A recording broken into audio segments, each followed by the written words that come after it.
Bonsoir, merci à tous d'être présents. Je vous donne lecture de l'ordre du jour de la précédente réunion de conseil municipal qui était le jeudi 16 janvier 2025. L'ordre du jour était le suivant. Assainissement, instauration de la redevance performance système d'assainissement collectif 2025. Énergie, plan de financement pour la rénovation immeuble La Pérade et salle des fêtes. Ressources humaines, création d'un poste d'agent d'accueil pour les visites à l'église de Saint-Jean. Culture, définition des tarifs d'entrée 2025 à la maison du gouverneur. Tourisme, loisirs, définition des tarifs d'entrée 2025 et suivant à la piscine.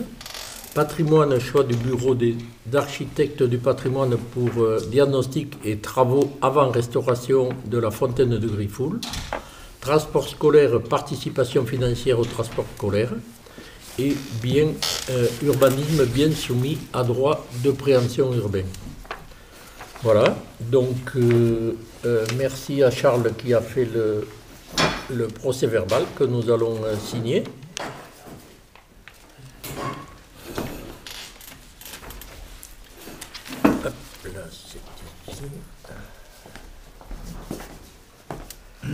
Et le registre des délibérations du conseil. Tu fais un stylo. Ah, moi, le tien, il écrit mieux. Pareil. Le registre. Pardon.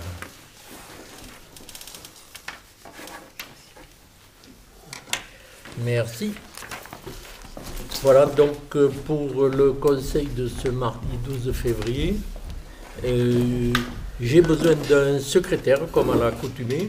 Est-ce que quelqu'un se porte volontaire? Pierre-Jean, d'accord, merci. Je dois excuser Isabelle Barès qui donne son pouvoir à Natacha Clouzet. L'ordre du jour est le suivant. Commerce, renouvellement, convention, licence 4 communale contractualisée avec le VVF Village. Tourisme, bilan 2023 de la saison touristique de la SPL Ouest Aveyron. Administration, approbation des statuts d'Aveyron Ingénierie. Enfance, participation aux frais de fonctionnement de l'ALSH de Laurière. Enfance, constitution d'une entente entre les communes relative à la mise en place d'un relais de petite enfance itinérant. Ressources humaines, création d'un poste d'agent permanent suite à départ en retraite. Et urbanisme, bien soumis à droit de préemption urbain. Donc, le premier point concerne le renouvellement de la convention de licence 4 communale qu'on loue en fait au VVF. Alors, on ne va pas délibérer en fait, je vous prie de m'excuser, mais la semaine dernière, quand j'ai fait l'ordre du jour, je n'avais pas de secrétaire et je n'avais pas la précision suivante, c'est que comme le 7 juillet 2020, vous m'avez donné dans les pouvoirs du maire la possibilité de louer les choses jusqu'à moins de 12 ans. Donc, nous n'avons pas besoin de délibérer. Si nous délibérions, elle serait illégale. Il faudrait prendre une nouvelle délibération pour la retirer. Donc, on va s'éviter ça. Mais bon, ça nous donne l'occasion d'en parler. On va renouveler donc la location de la licence 4 au VVF pour une période de 3 ans. C'est le tarif, je vous propose, de regarder bonnes relations qu'on a avec le... Enfin, je vous propose... on va renouveler donc le même tarif, à savoir 500 € par an. Et voilà, donc il suffit d'une décision du maire. Si vous n'avez pas de questions sur ce point, je passe au point suivant. Donc Suzanne, s'il te plaît, tu peux nous présenter le bilan 2023 ? Oui. 2023. Et oui, 2023, on est un peu en retard, alors on aurait dû le faire plus tôt, mais bon, voilà. Et comme on est obligé de le faire en tant que commune actionnaire. Donc depuis début 2019, Ouest Aveyron Communauté a confié la gestion du tourisme à la SPL, donc Société publique locale, à Ouest Aveyron Tourisme.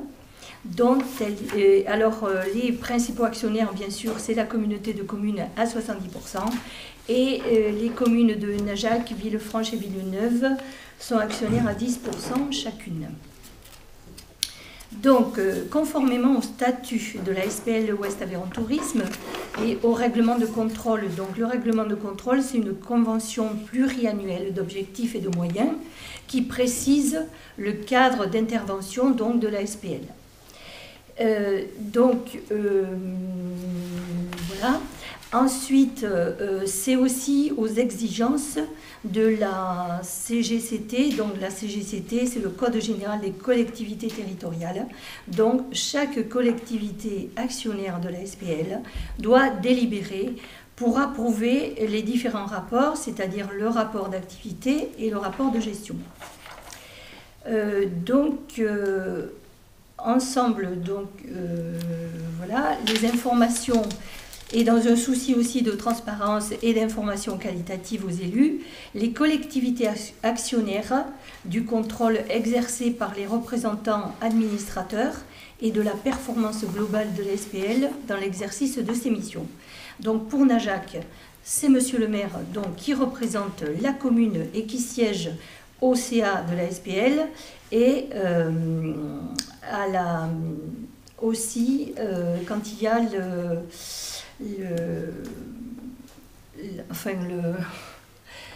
l'Assemblée générale, quoi, en fait. Voilà, quand il y a l'Assemblée générale de la SPL, c'est donc Monsieur le maire qui représente la commune.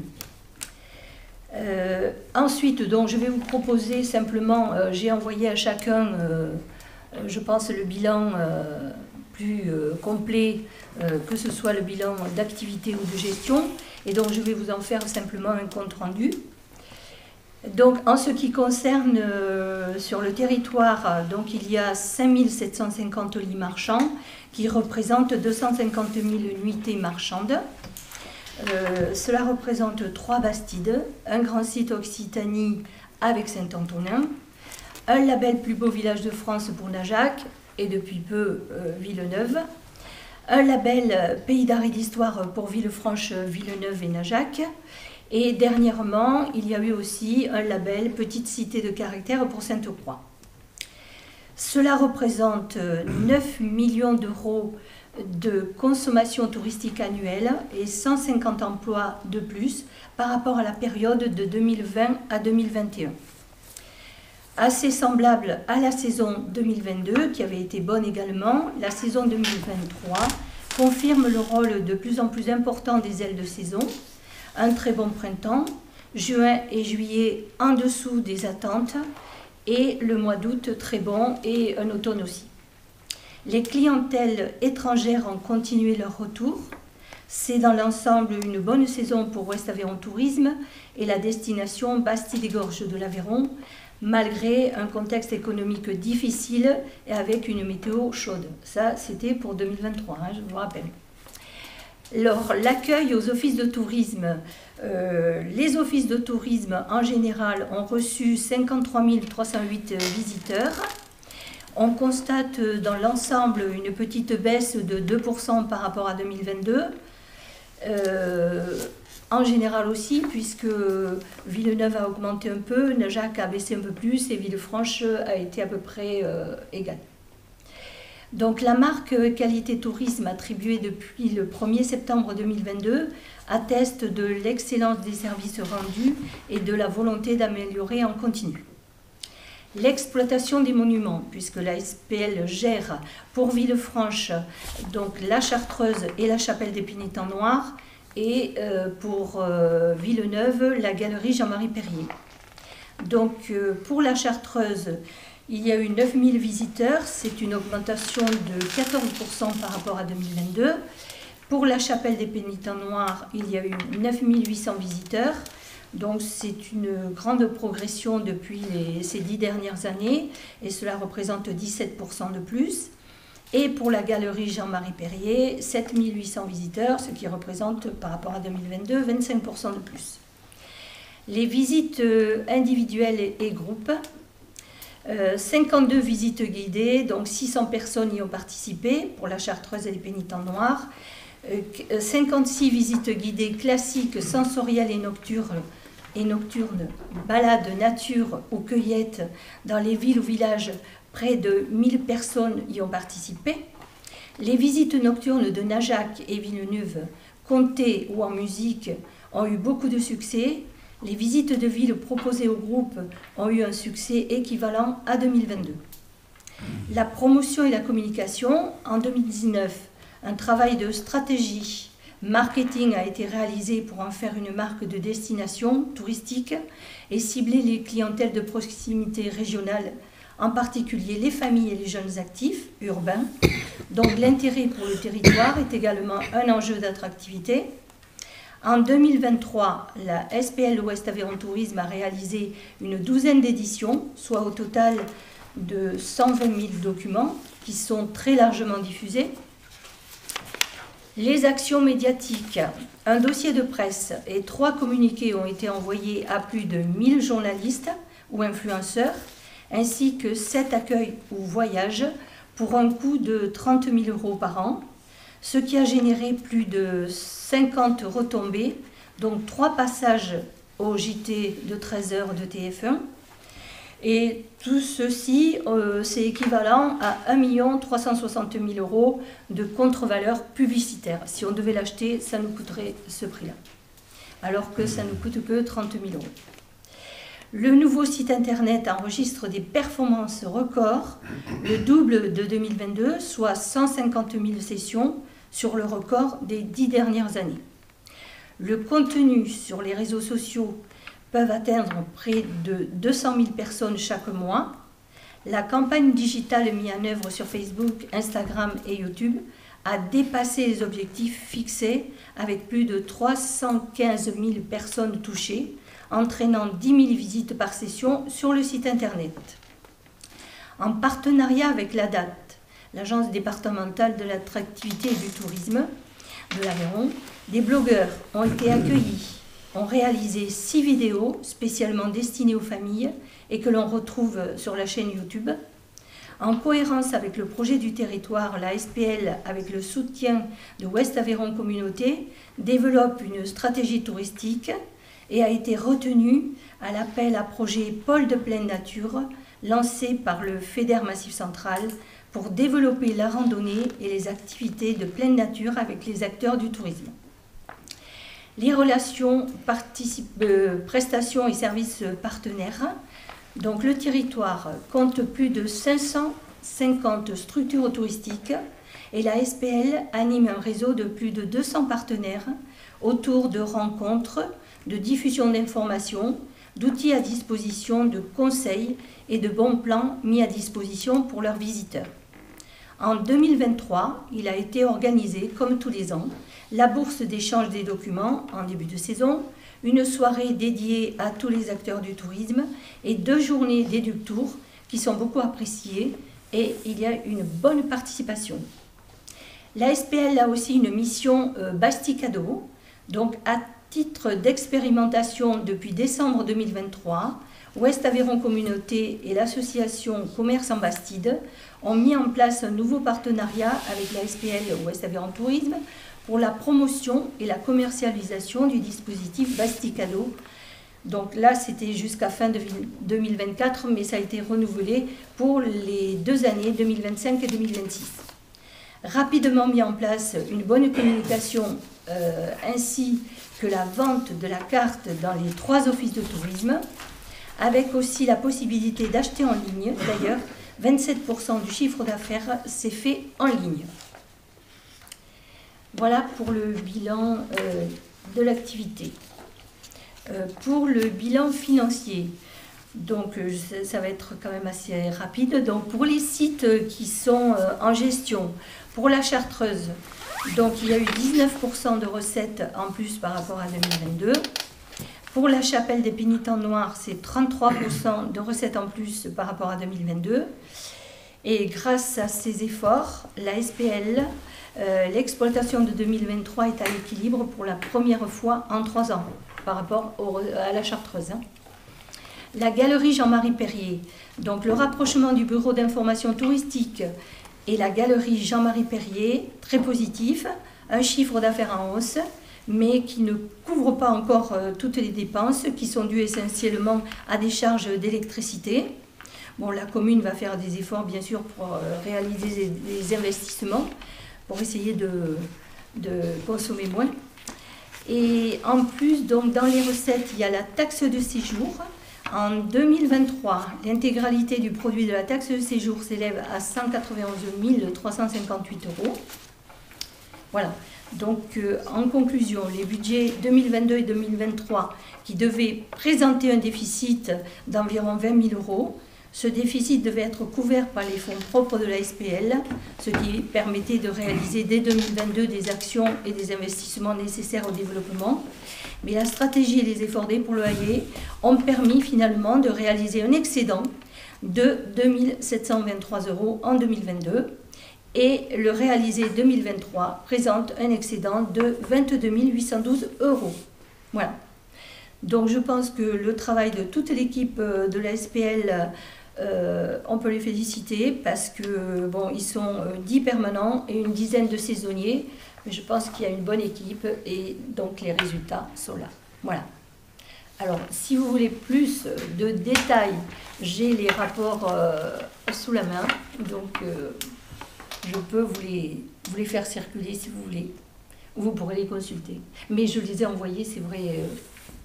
Je vous les ai tous envoyés. Donc, voilà. Après, je ne sais pas s'il y a des questions. Moi, j'ai une remarque. J'approuve complètement le travail de la SPL. Ce que je trouve dommage, c'est que c'est un bilan de la SPL et ce n'est pas un bilan du tourisme. Ça laisse complètement de côté les principales structures, à savoir par exemple la forteresse, qui est de loin le lieu le plus visité du territoire. Pas un mot sur... Mais c'est le bilan de la SPL, complètement, c'est pas le non, bilan mais de Najac. je le dis, c'est le bilan de la SPL, c'est pas le bilan du tourisme. Et c'est Si. dommage parce que... non, si c'était le bilan du tourisme, on parlerait de la maison du gouverneur, on parlerait de la forteresse, on parlerait des journées réalisées à Najac. Si c'était le bilan du tourisme, c'est le bilan de la SPL, je le contredis pas, ils font un beau boulot et c'est très bien, mais c'est un peu frustrant. Le bilan de Najac, on l'a fait ensemble, on l'a fait avec les acteurs de Najac. Et c'est dommage pas... que la SPL n'en dise pas un mot, même s'ils ne le gèrent pas en direct, c'est dommage que la SPL ne dise pas les points forts du tourisme. Sur l'environnement, c'est en nombre de visiteurs la forteresse, en matière de promotion la maison du gouverneur, et en nombre de nuitées, c'est l'ensemble des nuitées à Najac. Mais c'est un manque, je trouve. C'est pas un manque, parce que c'est le fonctionnement qui est comme ça. C'est pas un manque. Le bilan que tu dis, oui, il est fait à Najac, il est fait avec les acteurs du tourisme à Najac. Mais la SPL devrait en tenir compte et en dire un mot. Eh bien, elle ne peut pas, puisqu'elle ne gère pas. Elle ne le gère pas. Là, elle fait le bilan de ce qu'elle gère. Elle a les chiffres. Moi, je suis donne. Oui. Moi, je trouve qu'il y a une vraie dynamique. Pour moi, tu es un hors-sujet, j'enregistre voir même beaucoup. Là, pour moi, il y a une vraie dynamique depuis quelques années. Au niveau du SPL, on voit la différence. Et ce que tu as dit par rapport à l'investissement de 30 000 € sur les réseaux sociaux, etc., on sent qu'il y a un virage qui a été pris. Enfin, moi, c'est le sentiment que j'ai, c'est le retour qu'on a des commerçants. Je trouve qu'il y a une dynamique. Mais par contre, en complément du bilan de la SPL, rien ne nous empêche pour le prochain, par exemple, de présenter des chiffres par rapport à Najac. Pour information à tout le monde. On peut présenter des chiffres par rapport à Najac, mais là, ce qui nous est demandé dans la délibération, c'est uniquement ces rapports-là. Oui, après, effectivement, on peut mais c'est différent. On n'a pas à délibérer sur le bilan de Najac. Je parle pour la présentation. On peut, effectivement, oui. Ça, d'accord, mais ça ne concerne pas la délibération et ce qu'on doit prendre ce soir. C'est pour ça que je disais que j'approuve complètement cette délibération. Oui, c'est vrai qu'il y a un excellent travail qui est fait et il faut continuer. C'est super. même si les chiffres, du coup c'est les chiffres 2023. C'est les chiffres 2023 et les chiffres 2024 sont encore meilleurs. Voilà. Ben, pas sur les visiteurs par exemple, ce qu'elle nous a dit là sur le nombre de visiteurs. Ah, sur les nombres de visiteurs qui sont en baisse, oui, à l'office de tourisme. Oui, mais ça ne veut pas dire que, parce qu'il y a le site internet, il y a de plus de gens qui se connectent. Sur le site, et c'est vrai que au niveau des gens qui rentrent à l'office de tourisme, c'est en baisse, oui, mais pas qu'à Najac, mais parce que les gens trouvent l'information ailleurs qu'au comptoir. Hein. Oui, c'est Voilà. matérialisé, quoi. Voilà. Mais oui, ça oui, mais pas après les chiffres d'affaires. C'est en hausse. C'est un bon signe. Et c'est un beau signe. Non, mais c'est bon signe que ce soit moins visité, ça veut dire qu'en fait les informations disponibles sur Oui. dématérialisées sont bien transmises. Voilà. Et c'est vrai que le site est très bien fait, il y a plein d'informations. Et bon, si on considère qu'il y a à peu près un visiteur sur 20 qui pousse la porte de l'office du tourisme, on peut comprendre qu'il y ait des fluctuations en hausse ou en baisse. Oui, et puis surtout à Najac, je pense que les informations, les gens, ils les ont. Si par le site de la mairie, par des associations, voilà. Donc, ils ont peut-être moins besoin de rentrer à l'office. Voilà, donc s'il n'y a pas d'autres questions, je mets au vote ces rapports-là. Qui est pour? Je vous remercie. Le prochain point concerne l'approbation des statuts d'Aveyron Ingénierie. Alors, bon, les élus, vous connaissez tous, mais pour les personnes qui nous écoutent, Aveyron Ingénierie, qu'est-ce que c'est? C'est une agence technique qui est portée par le département sous la forme d'un établissement public administratif. Son objectif, c'est d'apporter à ses adhérents une assistance d'ordre technique, juridique ou financier, ou sur le plan financier. Elle a vocation à entreprendre des études, toutes les études, maîtrise d'œuvre, expertise, recherche ou démarches pour les collectivités qui en font la demande. Ça consiste en des missions d'information, d'orientation et de conseil. Nous, concernant la commune de Najac, on travaille beaucoup avec eux sur de nombreux points. D'une part sur le juridique. Ce n'est pas les seuls qui nous aident sur le juridique. On a une bonne aide de la part de la juriste de l'association des maires de France, là, de l'Aveyron, qui fait un très bon travail. Ils nous ont aidés, Aveyron Ingénierie nous a aidés sur la piscine pour démarrer, sur les travaux de rénovation énergétique des logements ou des bâtiments communaux. Là, nous avons deux suivis importants en cours avec eux, c'est notamment sur les parkings et sur Mergieux pour... on travaille, il y a un groupe de travail sur la suite à donner à Mergieux après l'année 2025. Donc, cette structure est à disposition des collectivités publiques. Le conseil d'administration est composé de 28 membres, dont le président du conseil départemental, 13 conseillers départementaux et 14 membres représentant les communes ou les communautés de communes. Alors, aujourd'hui, nous avons, d'après les statuts, approuvé la modification des statuts qui a déjà été approuvée à l'unanimité par l'Assemblée générale extraordinaire qui s'est tenue le 5 novembre 2024. Donc, je dois vous dire qu'on n'a pas grand-chose à bouger par rapport aux statuts.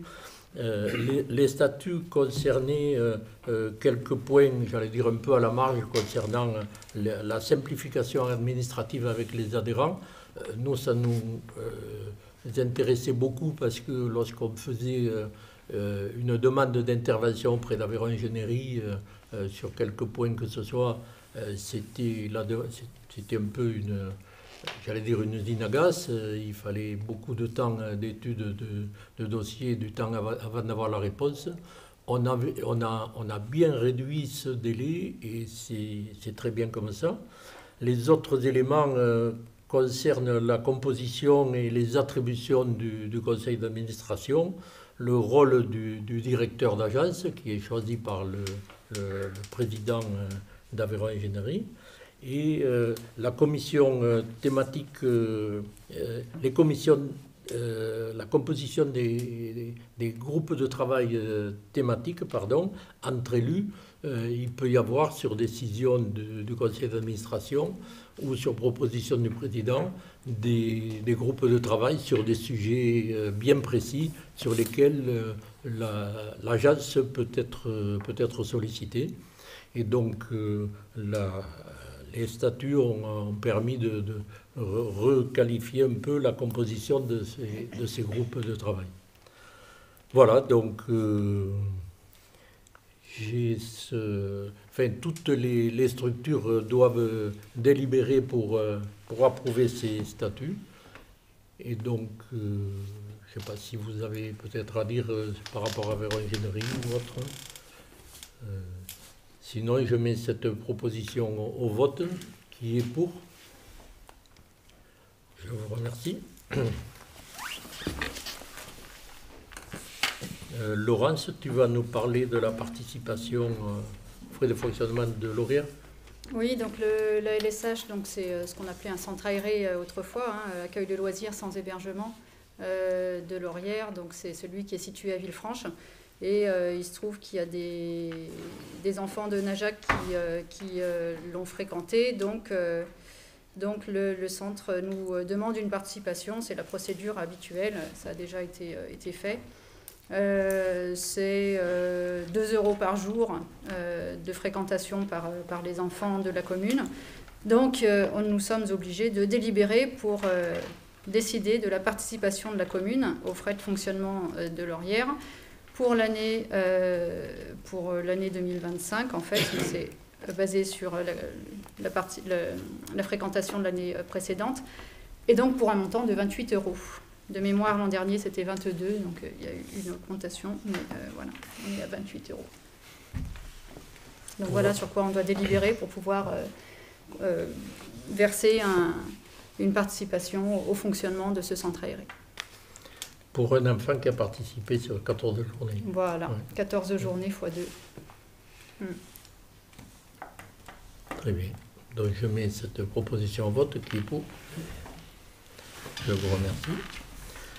Toujours Laurence, tu continues sur le relais petite enfance. Oui, donc c'est un relais petite enfance. Donc on est dans le cadre de la convention territoriale globale, qui est un dispositif et un travail qui a été fait dans le cadre de la communauté de communes sur les thématiques enfance, petite enfance, parentalité, jeunesse, et qui a été un gros travail de diagnostic en fait avec tous les acteurs du territoire. Et il en était ressorti en matière de petite enfance des disparités au niveau de l'ensemble de la Comcom. Sur l'offre disponible et donc le manque de services sur les communes dont Najac fait partie, disons au sud de la Comcom. Puisqu'il existe un relais petite enfance à Villefranche et un autre à Villeneuve. Alors vous allez me dire, c'est quoi ces relais petite enfance? C'est des structures auxquelles peuvent s'adresser à la fois les assistantes maternelles à domicile et les familles qui bénéficient d'assistantes maternelles à domicile, pour avoir à la fois du conseil juridique, technique, administratif, mais aussi pour que les assistantes maternelles à domicile, qui souvent sont isolées, puissent se retrouver. Donc c'est un service qui est très apprécié du coup par les assistantes maternelles et par les familles.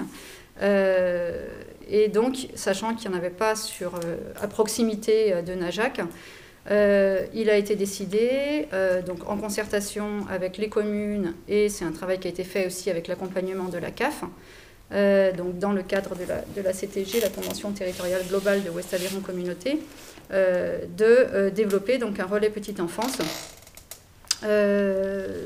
qui sera itinérant sur La Fouillade et Martiel, pour des questions de logique géographique, hein, de proximité, sachant que ça va toucher du coup 15 communes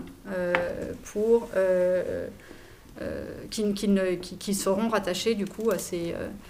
et qui n'étaient pas couvertes et qui seront rattachées à ce relais itinérant. Donc Najac fait partie de ces communes.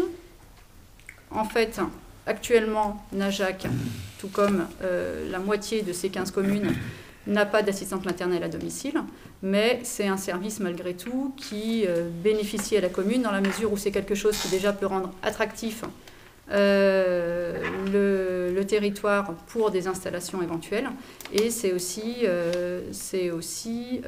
pour des familles qui du coup ont leurs enfants chez des assistantes maternelles qui sont sur d'autres communes.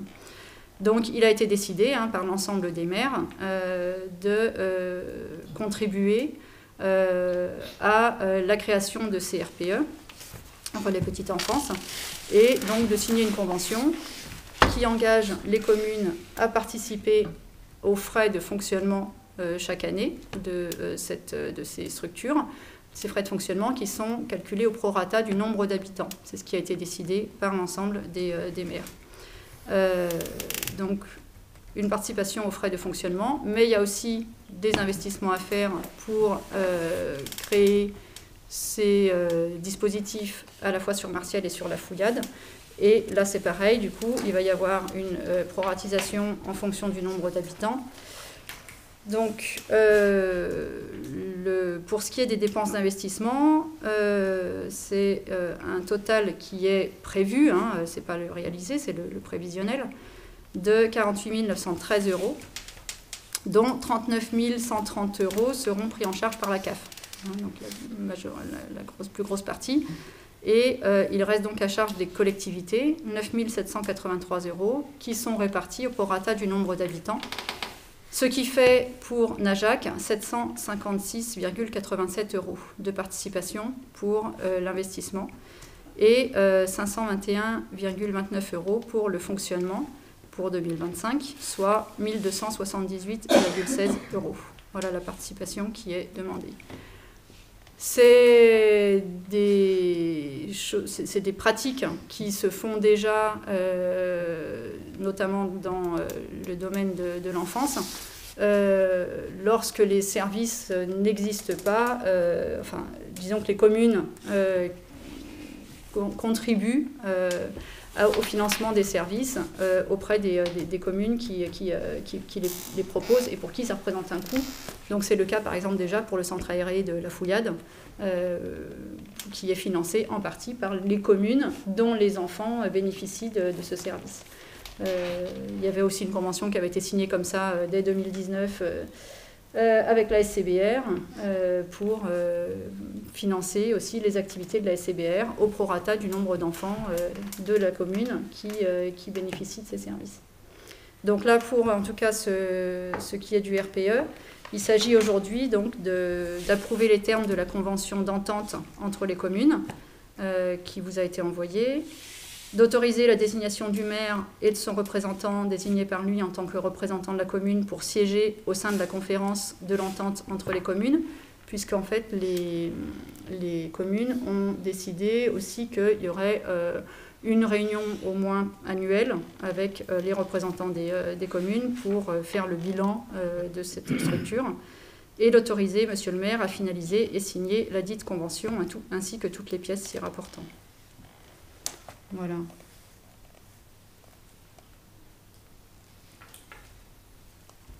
Voilà ce sur quoi il faut qu'on vote. Très bien, merci pour ces explications. Je mets cette proposition au vote. Qui est pour? Je vous remercie. Charles, j'ai vu que tu as passé ta journée en bleu dans un garage municipal, là. Comme on a un agent qui part en retraite, là, c'est toi qui vas le remplacer ou tu nous en parles? Non, c'est pas prévu. J'ai une retraite que j'espère heureuse.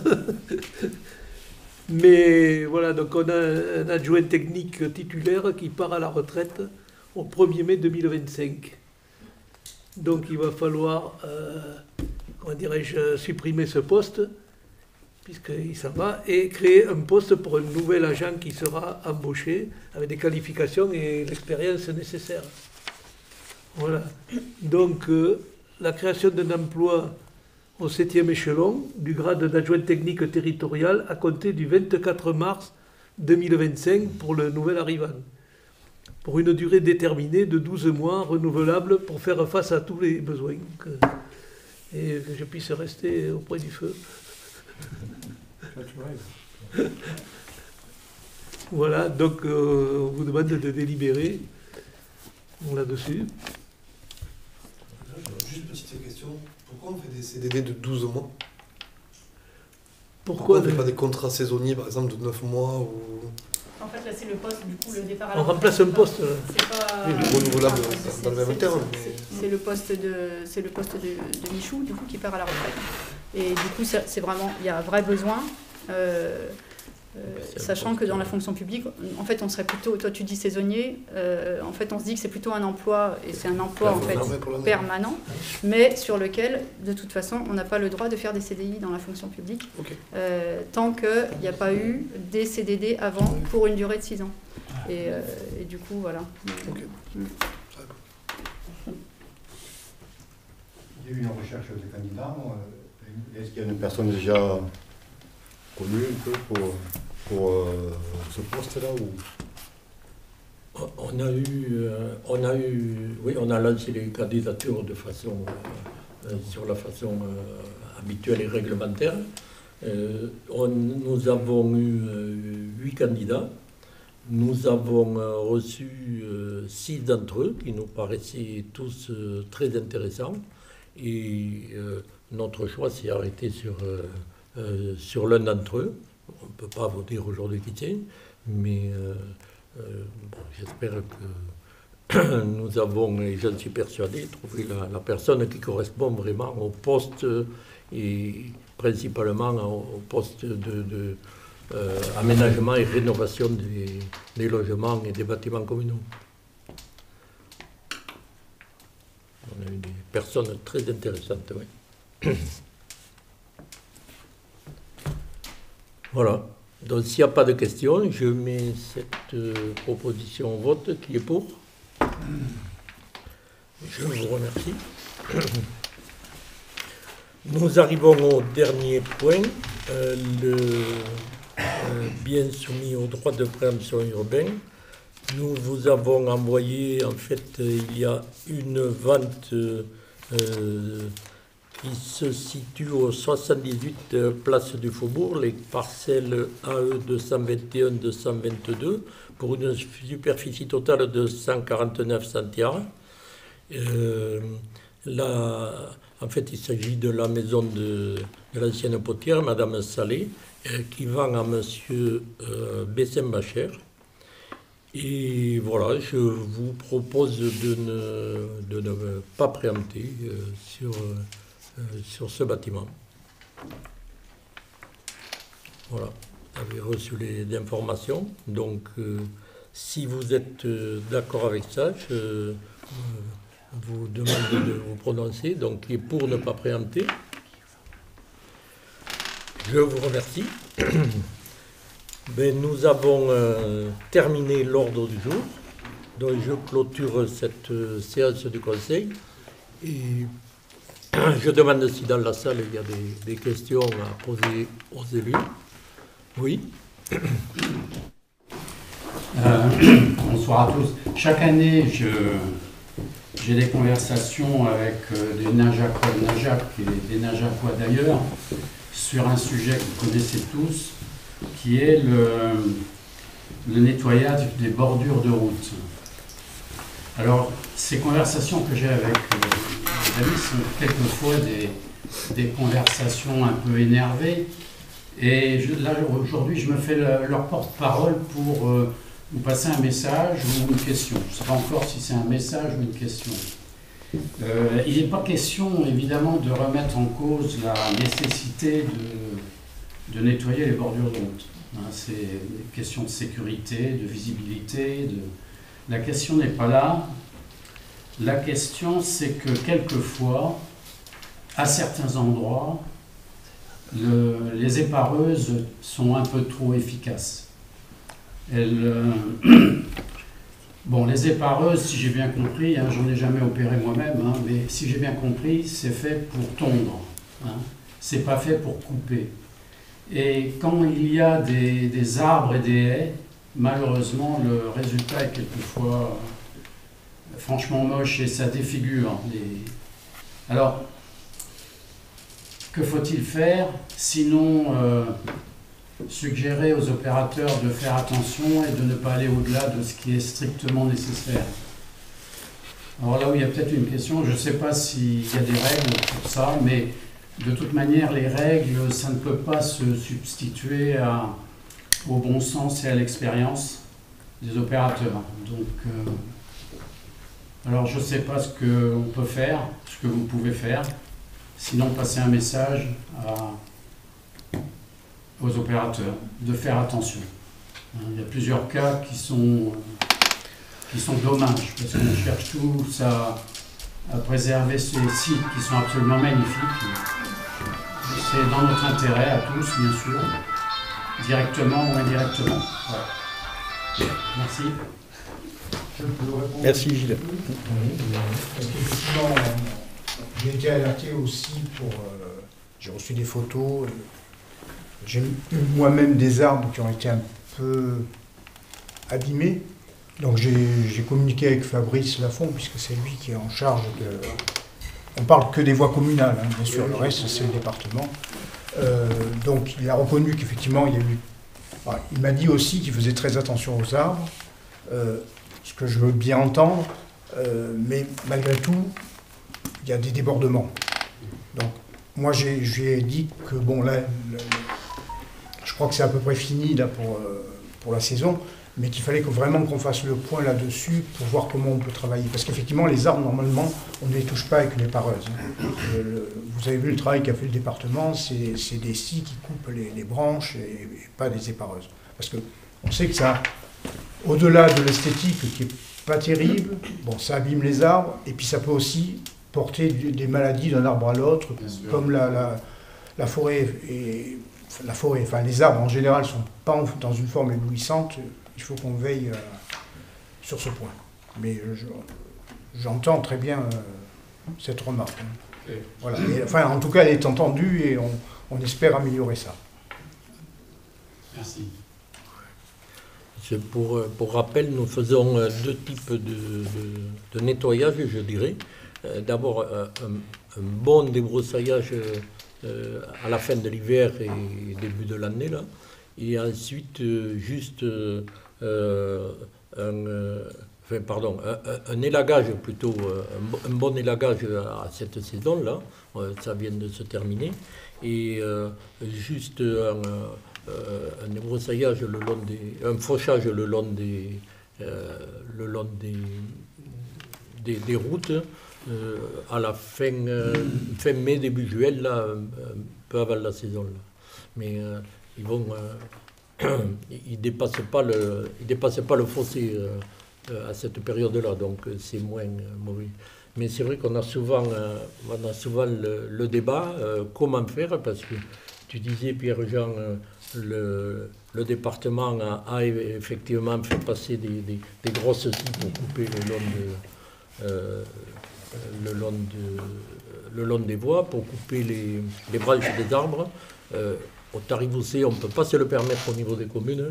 Et il y a quelques endroits, on ne peut pas laisser non plus les branches d'arbres traverser les routes. Donc c'est vrai que c'est une question compliquée, mais on va essayer effectivement d'y travailler avec l'opérateur. D'accord, merci. Voilà, ben je termine cette séance. Merci à tous. Merci une fois de plus aux bénévoles qui nous permettent de visionner et de revoir ces séances de conseil, et surtout aux personnes qui ne sont pas là. Et je vous dis au mois prochain. Merci à tous.